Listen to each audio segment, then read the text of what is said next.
Today's show is brought to you by Cotswolds Outdoor, Cross Bikes, Garmin and Cumulus.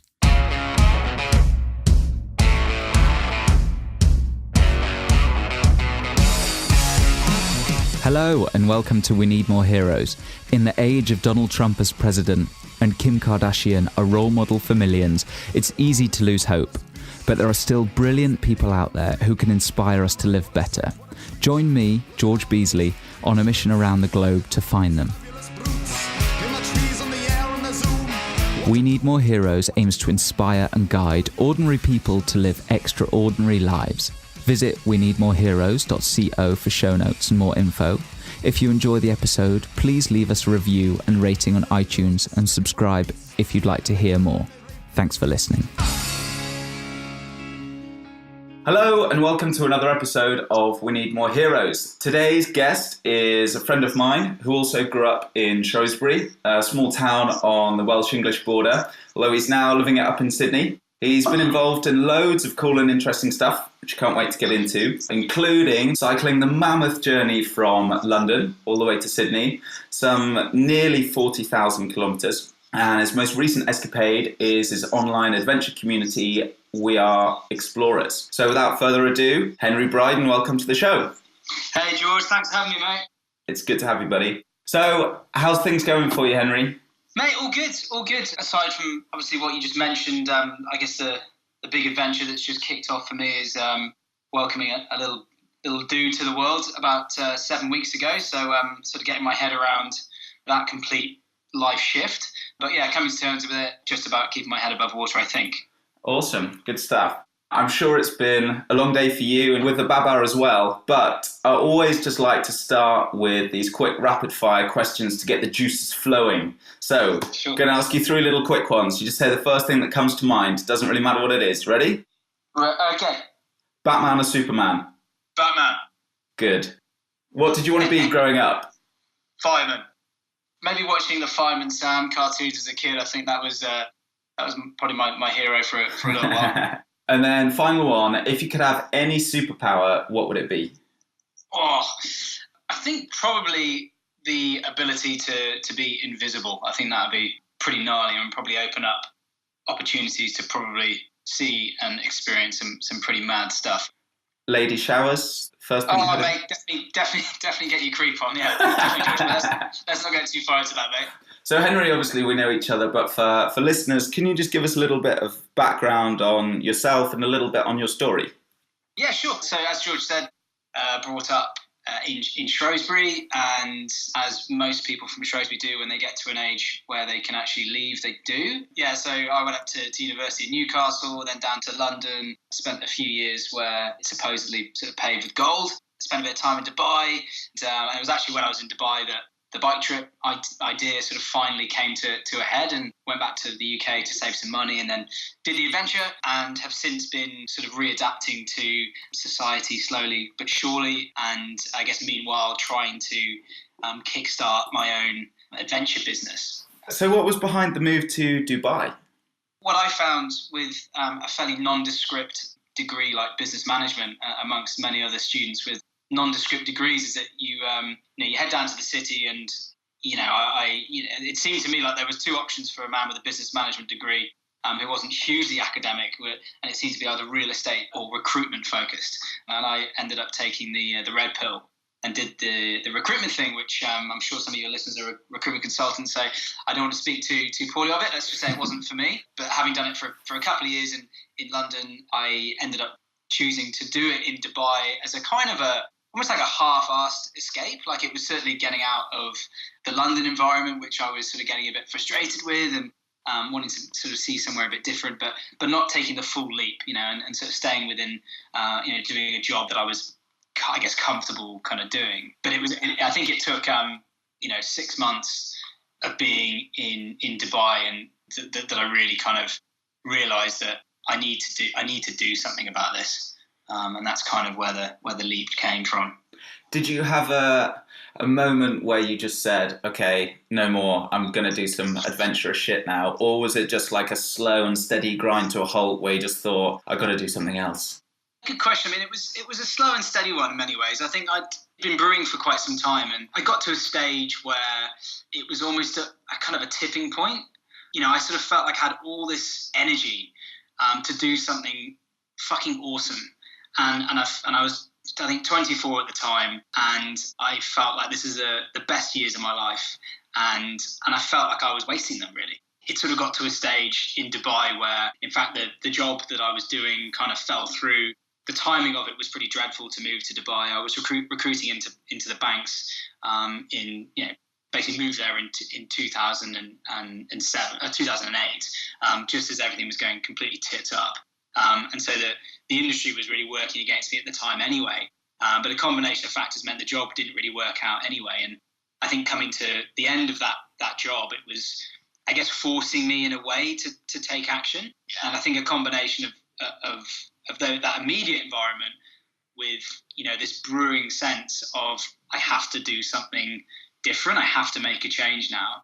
I have to, channel this energy into something much more exciting and, something that is going to make me look back on my 20s and think, you know what, I really made the most of that. Like, it was a combination of those two things, I think, that got to a point where, I was basically essentially standing in the middle of this desert, in the middle of nowhere, kind of thinking, what am I doing? I have to do it. And it was weird. I think from that point onwards, it was almost like, and I'm not a godly person, but it was like some mad kind of divine intervention, I think, came into play at this point, because I was going back to the UK to have a holiday. I think it was my birthday, and just before my birthday, and went back to the UK. We went out to a festival in Spain or whatever. And while I was back, I had essentially teed up this meeting with a guy called Jamie King, who was a friend of a friend.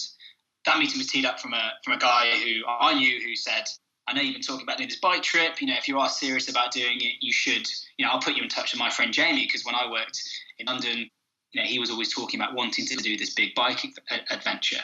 And the bike adventure for me had been sort of instilled from reading Al Humphrey's book, 4 or 5 years before.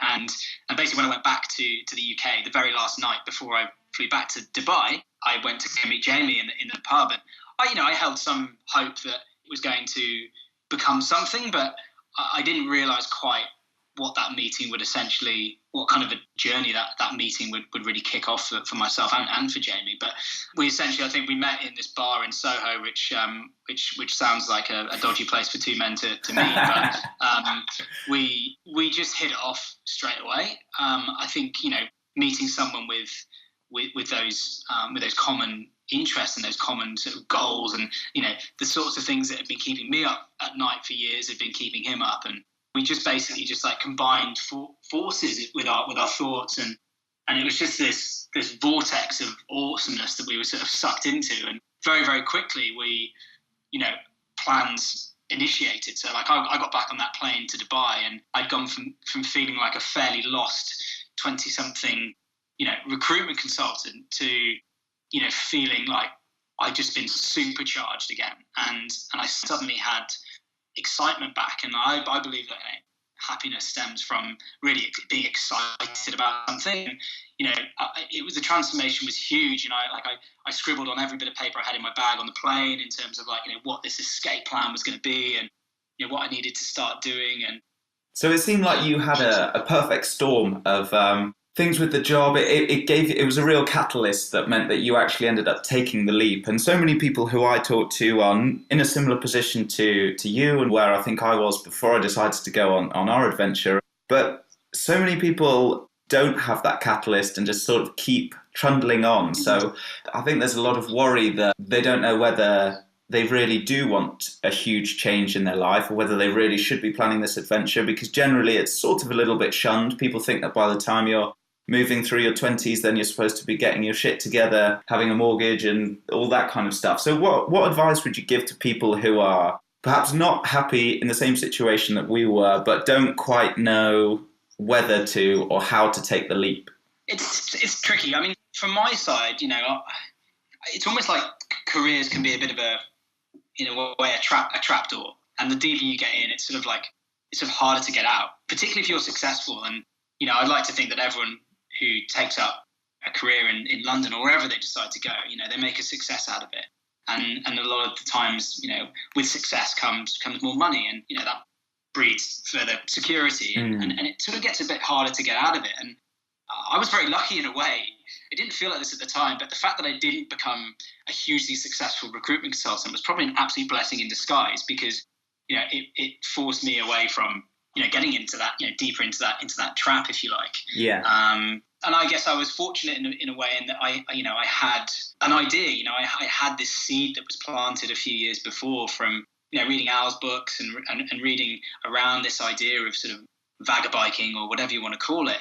And for me, I had the idea. So I think my advice would sort of be, not become too successful in your career because you get trapped. I'm not saying that at all. I'm just saying if that happens, it's harder to get out. And that's what I see time and time again with certainly my friends and people that I meet, is that those that have become deeper invested in their jobs and everything that comes with it, like, it's almost a bit harder to get out. So I would sort of say, be inspired. Think outside the box in terms of what else is out there. Read as much as you can, watch as much as you can, get out there and meet people, because what you'll find for everyone is something that just flicks a nerve. And it's hard to describe, but when you find something that just excites you from your absolute core and inspires you at the same time, like, it's something that's you'll then want to just do yourself.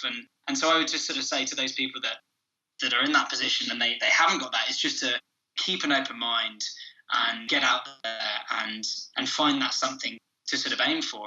And then with that, it becomes a lot easier to make, giant leaps out of, whatever they're currently doing. Yeah, so I certainly found a few of those things really useful in planning our journey. Al Humphreys was really inspiring, and then Vagabonding by Rolf Potts. I'm just thinking whether there's anything, if people are thinking, yeah, I'd love to do that, so what should I actually turn to? London is a great place because it has this thriving adventure community, but back up in Shrewsbury, it's not quite the same. You don't have the same exposure to these people doing this kind of stuff. There is a lot of it online if you...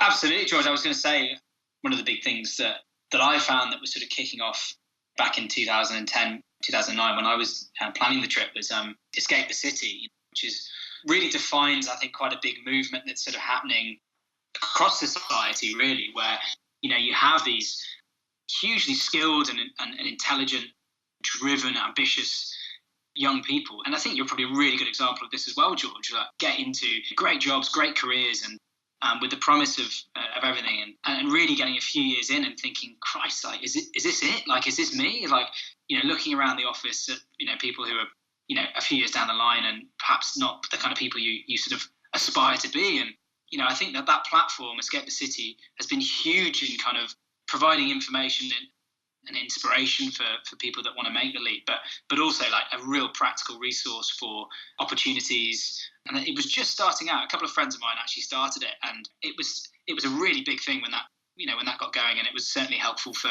me to sort of feel that collective force, that there are lots of other people out there that are making these like pretty mad changes. It's a great resource. We used to go there a lot. It will lead to you quitting your job, so you need to be careful if you're going to go there. But even when I was working on the startups, it was a great resource for people to help you, give you ideas. And I didn't know anything about engineering, and we were working on this product. And I went there one day and I'd go up to the front and say, this is what I'm working on. If anybody can help me, please give me a shout. And I wanted somebody who knew about semiconductors and pressure mats. And I was like, nobody's going to know about this. There's a Russian dude there who's a PhD in chemistry, and he was just like, yeah, I can help you. Let's do it. Let's make a prototype. And he helped me. We made one for free, and I helped him wherever I could. So it's an amazing place for that kind of stuff. It's really, really cool. Just to get back to your cycling trip, you want to go on it. You got the big plans. You're going all the way from London to Sydney, and then you actually start the trip, and you have that transition from a normal day job to just a super exciting, spending all your time outdoors. But what were some of the things that when you look back you loved most about that lifestyle and like actually being on the trip? What do you miss most about it?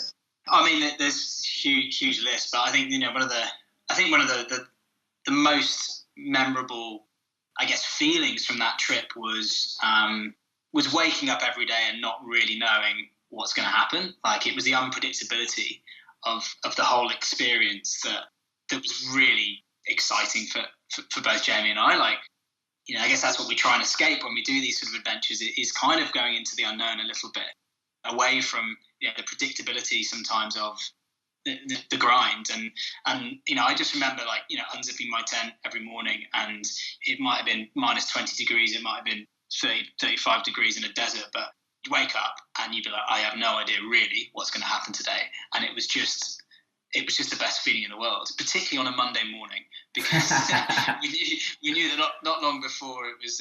I think like Jamie's saying always was better a shit day on the bike than a great day in the office, and that always rang true with me. Like it was, I never forgot that. It was weird. I thought it was something that I would forget, because it was a 2-year trip. Towards the end, I thought that'd be something that you'd probably get, I guess, complacent with, but not at all. Like it was every Monday, I just had this feeling of like, fuck, this is like the best decision I've ever made. And of course, there were like hard times on the trip, but that was a really awesome thing that we experienced. But I guess some of the other things was, you'll hear this time and time again with anyone that travels, but particularly on bicycles, that you've got to look forward to is like, just the people that you meet, and the sheer variety and awesomeness of the world. Like that was something that you hear about, you read about, but until you see it, and until you get invited into people's homes 20 days in a row, a country that has absolutely nothing, and they welcome you in like you're a long lost cousin or something, and they give up your bed and they feed you, and you're not speaking a word of English to them at all, but they're just the outright love that these complete strangers show to a horrible looking bearded hobo, was something that will always amaze me as well. Like that's an incredible thing to sort of experience. So I really, really enjoyed that side of it. And you know what? I think the other probably main one was learning the importance and of kind of not necessarily needing much at all. Like being able to survive on very, very little, both monetary side of things, but in terms of just like your overall possessions as well. Like you realize actually what you need in life to sort of get by and survive, and is actually really quite straightforward and simple. And I really enjoyed that minimalistic kind of life that I had for a couple of years. And I'd like to say that I've managed to to sort of carry that on through into my city life, but my cupboard is like absolutely full of crap, and mostly with an adventurous tone to it, but crap nonetheless. It's something I'm still working on, George first. Yeah, well, I don't think my girlfriend's quite cottoned onto the fact that we've got to carry everything that she's putting out in our kit list. It's just growing and growing and growing, taking up a whole room. So certainly not going in my panniers. So I'm not sure she'll be cycling too quickly. You have to get a trailer, George. You can carry all that stuff for her. There are quite a few people doing either cycle touring or just long distance adventures, and after a couple of years on the road, you obviously learnt a lot about how to thrive out there. And what advice would you give to people either doing cycle tours or just long distance backpacking or travelling or adventure? Yeah, I think prior to the adventure, it's an incredibly, almost like a fraternity, it seems like, the cycling world. People are incredibly supportive in terms of, if you do reach out to anyone online by blogs or communities or whatever, like I just found that people were enormously helpful, very generous with their time and their often hard-earned thoughts, So I feel like being prepared to an extent was really great, and through all that support. Mm-hmm. The way that we did it was we cycled from London, so we were starting going through France and Germany and Austria, and countries that were relatively easy on a sort of a global scale of cycling, and I think that was quite good for us, because not only were we'd done pretty much zero training, so we were not fit, but we'd never done a bike trip before. We did an overnighter as a sort of a practice run to sort of get to know each other. But certainly when we pedalled out of London, we really had not a Scooby what we were doing, really. So by starting somewhere that's relatively familiar, people speak English, conditions aren't too tough, that was quite good. So we were sort of working up towards the harder countries of like Iraq and Iran and where all these other sort of spots. So I'd say that was something that was good for us, but that's not to say you couldn't just go straight into the deep end. But certainly that helped us. I think the other thing I'd probably suggest, and not everyone would agree with this, but people are very different. But we didn't really plan. We didn't really over plan, I should say. We had a bit of a plan, but when I say a plan, we had one map of Europe that was essentially our sort of initial guide for crossing Europe on a sort of a 1 meter by 1 meter piece of paper, which barely had any road markings on it. So I wouldn't necessarily advise that, but certainly that encouraged us to seek directions more from locals, which was kind of fun in its own way. But I guess what I'm saying is don't be us, but don't over-plan. I think over-planning is a bit dangerous. Like you can remove the sense of adventure and unknowing. So maybe for small trips, I appreciate that you probably need to know where you're staying every night, but being fluid to change and suggestion, I think is quite a good way to be on cycle trips. So yeah, my advice would be to be prepared in terms of gear, but in terms of route, be very flexible and almost unprepared, if you know what I mean.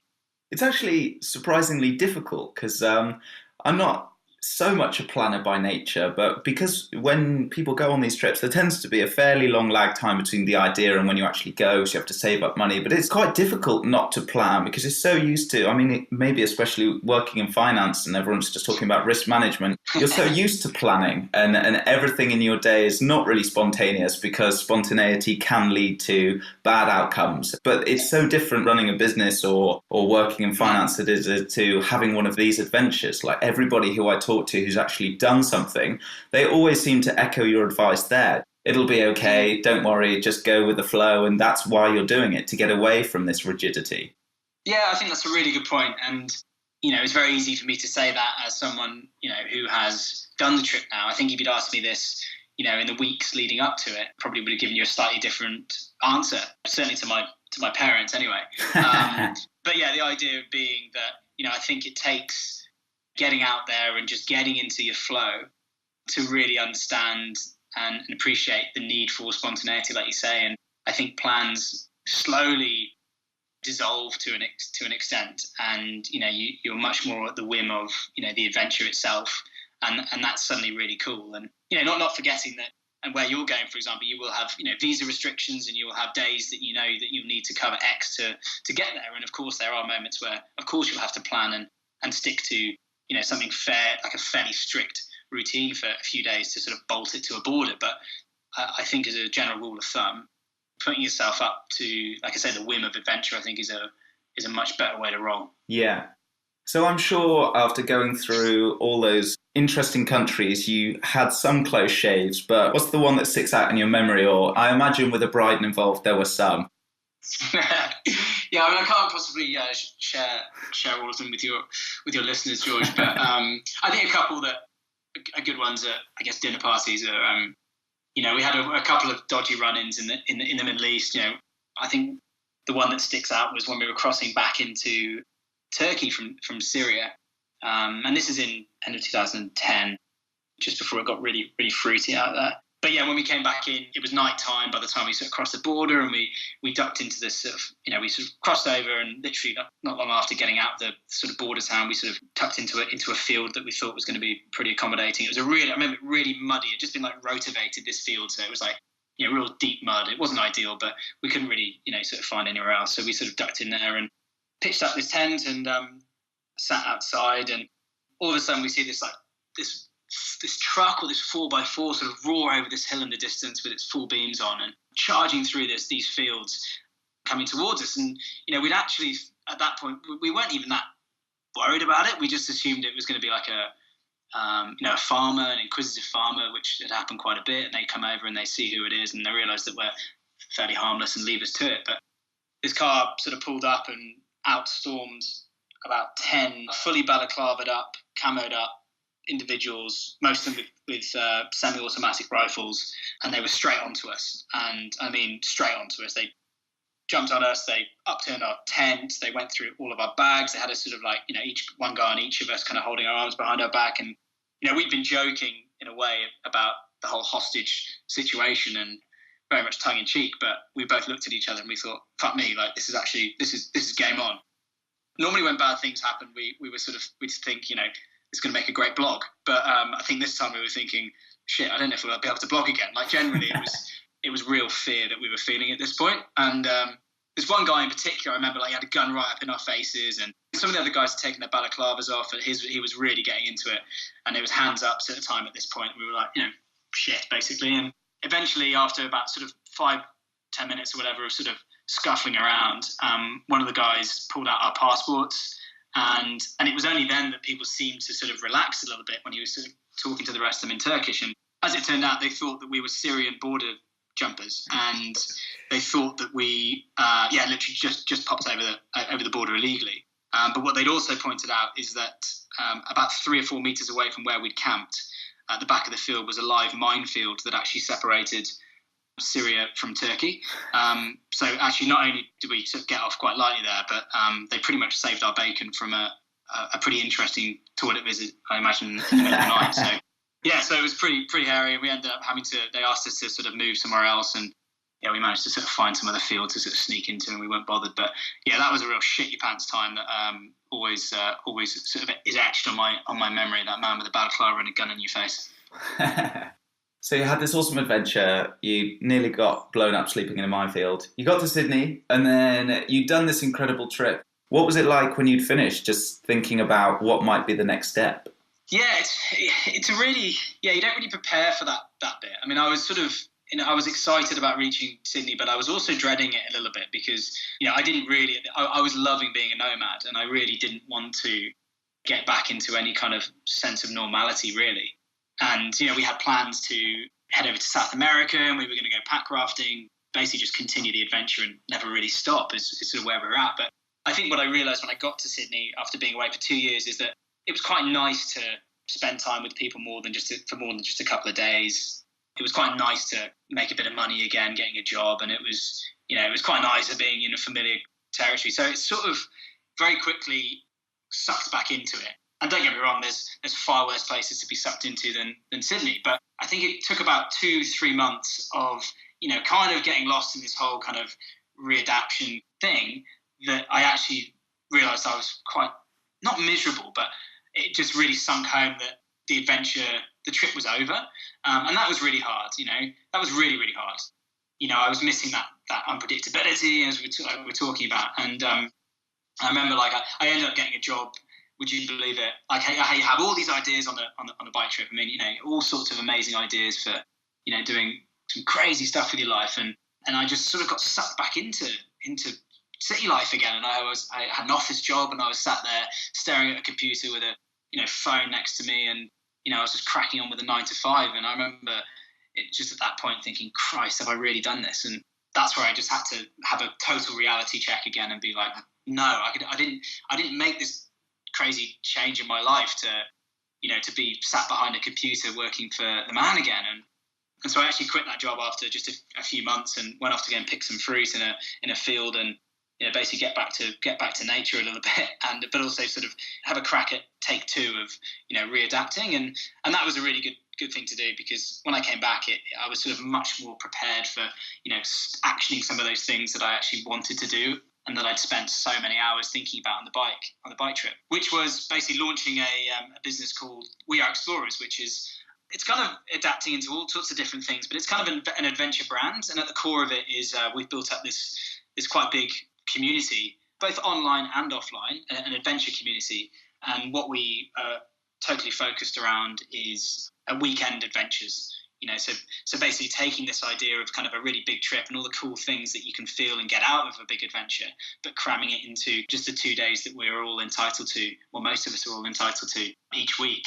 And really playing on that, sort of micro adventure kind of vibe, presenting lots of different options through the website for people like you and I to kind of do without having to take, any time off work, basically. And that's what I've been focused on doing for the last few years since being in Sydney. So it's a space for collecting ideas for people to start their own micro adventures and give you a bit of food for thought for your next adventure. Is that right? Exactly right. Yeah, it's we have over 150 contributors now to the site who, we're sort of building up this awesome, I guess, resource for adventure, and we get some brilliant writers and photographers who have this ability to sort of flick us into kind of adventure mode through what they create. And off the back of that, we've got a sort of an agency that we're running where we create adventure content for brands and destinations, which is kind of, I guess, where the money comes from for running this. And we're also this year we've been launching weekend adventures that people can actually join us on, things like wilderness kind of canoe escapes and survival courses and these sorts of things. So there's a few different things that are happening, I guess, beneath the We Are Explorers kind of brand, if you like. But at the core of all of it is let's get more people outside, let's get our nature fix again, let's switch off those phones and really reconnect to, where we should all be and what we should all be doing. And yeah, it's resonating really well with people over here. And there's not, I was surprised to see that, for a country like Australia that has such incredible beauty everywhere, there wasn't much catering to people like, in their 20s and 30s who are just looking for a weekend adventure fix. So I guess in a way, I'm trying to sort of, fill that void. Yeah. So starting something like this from scratch it's a huge project. What was it like actually learning the side of starting your own business, and what did you learn along the way, and what might you do differently of I guess this adventure of starting your own brand?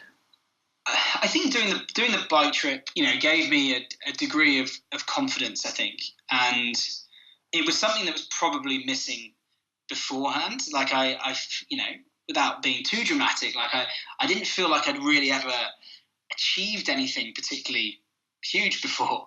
I'd sort of gone along with the flow, really. Mm-hmm. Through my teens and sort of early 20s, and I think doing the bike trip was huge for me, and it felt great to have really done something huge and have accomplished it. And I think I've actually taken that confidence forward into everything that I've done ever since, to be honest. And I don't know if I would have started this business had I not done that bike trip, to be perfectly honest. I might not have had the confidence to do it. So that was something huge that I took out of the trip.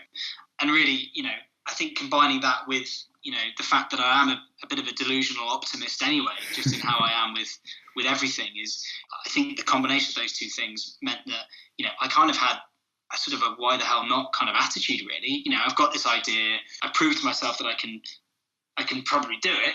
Let's just give it a go. And it, it is a bit of an Aussie attitude. Let's just give it a go, mate. But I did, and by hook or by crook, it's working. And I've learned a hell of a lot in the process. I've got no experience in publishing. I've got no experience of running an agency or managing big content projects. But you just learn on the job, and you remain, you ask lots of questions, and you get help from people around you who support you through the process, and you learn a hell of a lot. You learn a hell of a lot very quickly, and it's a really fun adventure in itself, because I feel like I'm acquiring like new skills and doing new things. So I'm not sure if that fully answers your question, but hopefully I've gone some way to doing that. No. It definitely does. I think the fact that you just have to have confidence in yourself is like a big part of starting any business. And something that I'm interested in is, I'm sure you also had loads of ideas of potential businesses to start. But how did you test your idea, or did you test your idea, or did you just go for this one and say, this is the best one that I've got, I'm going to do it, or what was the process behind thinking, I need to put all my energy into this one? No, I actually sort of dabbled with a few different things when I first got here. One of them was corporate team building. I kind of felt like that would be quite a good fit for my skills. So, I actually did that, for a few years while I was setting up We Are Explorers on the side. So I was sort of doing the corporate team building thing. I think the other big thing I was really keen on doing was potentially becoming an instructor within, the outdoors. Whether it was going to be kayaking was the one that I was sort of looking at, but for various reasons, that predominantly kind of cost reasons over here, I didn't really pursue that. And this idea of We Are Explorers wasn't We Are Explorers to start with. It was just this idea of how can I create a platform that gets people together offline and making the most of their weekend. So it was actually something I called the 6 o'clock club. So we would essentially get together like a pack of rabid dogs at 6 o'clock on a Friday, and we would basically just like shoot out to different parts of New South Wales and do as many different kind of adventures as we could sort of pack into those weekends, really. And it was inadvertently a really good way to kind of not only meet people, but kind of, get out there and explore New South Wales. But it also, just by doing that, which I guess was kind of testing We Are Explorers, was realising that there was a lot of people out there that wanted to do this sort of thing. And there really wasn't anything that was catering to that enormous, emerging anyway, kind of market. So I guess it was kind of tested through doing 6 o'clock club for sort of 6 months or so, and then that was enough proof for me to actually invest more time and energy and a little bit of money, but not a lot, into launching We Are Explorers. Yeah, that seems like a great way to do it. An advice that you hear from a lot of people, actually. Test your assumptions first, try your idea out before committing massively and see if there's any traction there before you jump into it whole hog. That seems like a really good way to approach it. One thing that I always struggle with is when you listen to a lot of these podcasts, they tend to interview people who are right at the stratosphere of success. And they always ask them sort of what their day looks like. And they'll start with, well, I get up at 8 o'clock, I do an hour's meditation, then I do 2 hours breakfast. And because they've already made it, they don't really have the daily demands that people who aren't quite at that level of success actually have. So I'm interested to hear what your sort of day looks like now. I mean, with your Baba, it's a little bit different now, and you've got all of those demands as well. But in terms of We're Explorers, what does a day look like for you? Yeah, it's definitely still very early days, and I think I probably have many weaknesses, but one of them is certainly self-organization and sort of, I guess, designing the day and preparing for the day in the right way. So for me, it has changed massively in the last sort of 6 weeks with the arrival of little Jet, which incidentally we took him camping for the first time at 6 weeks old last week, and he had the best night's sleep that he's had since being born. So there's definitely something in that. But yeah, no. In terms of how my day looked, well, let's take today for example. What happened today? Yeah, I woke up at I think it was 5:45 to the screams of my baby, and that was me up. The lights on in the room all night because of so many feedings. So it's I'm never really sure what time it is when I wake up anymore. Went for a run. Actually, no, I did actually meditate this morning, which I've been trying to get into for the last sort of 4 or 5 months, particularly as the business is starting to get busier. I find that first thing in the morning, it does actually, even just for 10 minutes, like a guided meditation on the I think it's Inside Timer app that I use, and they just have lots of guided meditations on there, and it was I woke up feeling a bit anxious. I just had a lot on my mind this morning. So for me, it's always a great way just to sort of recalibrate and I guess start the day on the right sort of foot, and that being positive and sort of I can do kind of attitude. And then basically went work in my kitchen. I do have a co-working space that I use, but I worked in my kitchen this morning for a couple of hours, and then went for a run, which I tend to do just before lunch, and then crack on. I had a few meetings in the city. And then back to, it's a beautiful day in Sydney today, so I went for a swim with Susie and Jet before coming back and having a chat with you. So I'd say wouldn't say that's the last few weeks that's been fairly standard. This sort of rude awakening in the morning, and then really trying to slip as much work in as I can around the bub to start. But no doubt that will change as he starts to evolve into a slightly bigger, less sleep deprived boy. So where do you see the future of We're Explorers? Have you got some big ideas of where you want to take it, or are you just evolving organically, seeing what happens? If you'd asked me this question a year ago, where would We're Explorers be? It certainly wouldn't be anything like it is now. Like it is evolving, it's moving in different ways to what I'd expected, certainly.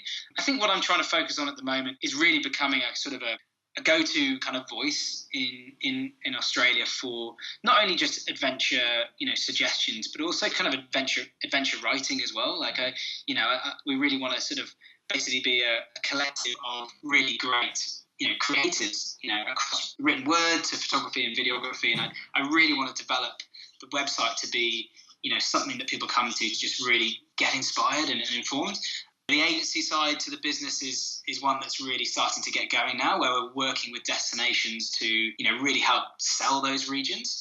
For example, there's a place called the Clarence Valley, which is in northern New South Wales, and they launched a new canoe and kayak trail on this beautiful wilderness kind of river. And it really is kind of very disconnected from anywhere. And we actually went up there with a crew that I pulled together, videographer, photographer, and some of the crew. And we spent like a week on the river, basically, paddling to these beautiful locations and meeting all these different, these locals on the river to sort of find out what the river kind of means to them. And we were basically creating like an adventure film for this tourism board, and like an image library and a series of articles. And I absolutely love that. I love pulling the project together. I love getting up there and sort of experiencing somewhere really new. And I really love the idea of helping that region attract more of the right kind of visitors as well. And so I'd love to do more of those sorts of projects in conjunction with developing the adventure kind of lifestyle magazine that we have.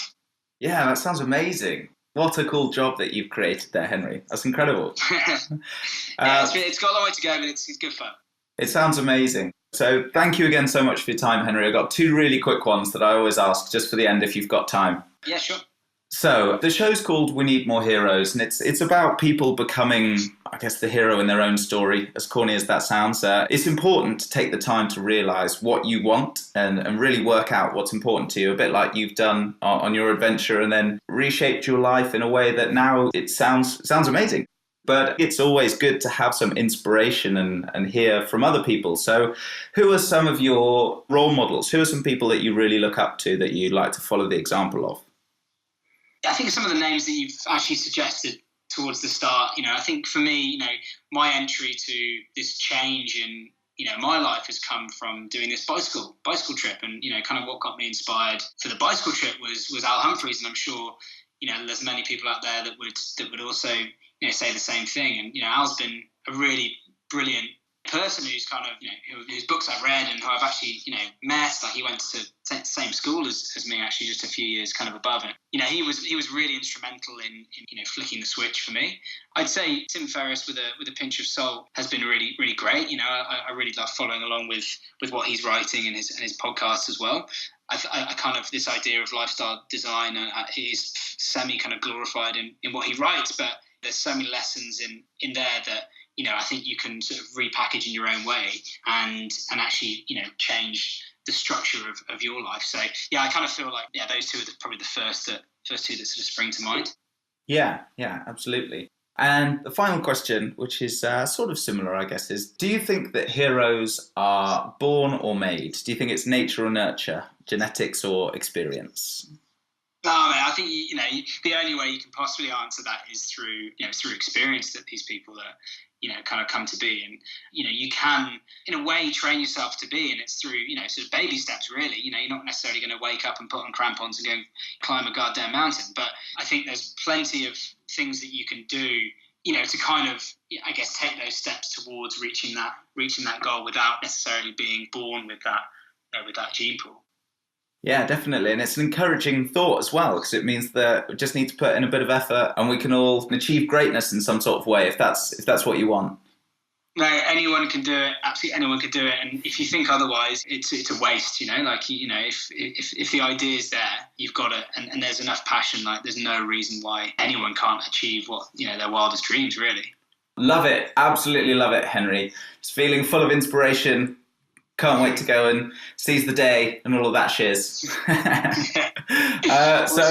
So Henry, if people want to hear a little bit more about We Are Explorers or yourself, where's the best place for them to look you up?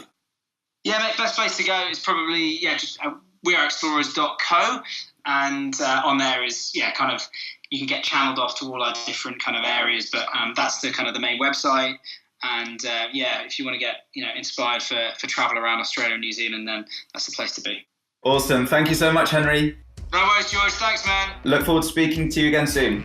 See you, buddy. Cheers, mate. Bye-bye. Take it easy. Bye. There we have it. I hope you enjoyed this one. If you did, spread the love and share it with anyone you think would also benefit from it by sharing it on Facebook or Twitter with the hashtag #WeNeedMoreHeroes. Connect with me on Facebook and Instagram @WeNeedMoreHeroes and just more_heroes on Twitter. I'd love to hear your thoughts on this and in fact any of our other episodes, so get in touch at weneedmoreheroes.co. Thanks so much for tuning in and sharing the love. And thank you again to today's sponsors, Cotswolds Outdoor, Cross Bikes, Garmin and Cumulus for making this show happen. You've heard the magic. Now do something with it and be the hero in your own story.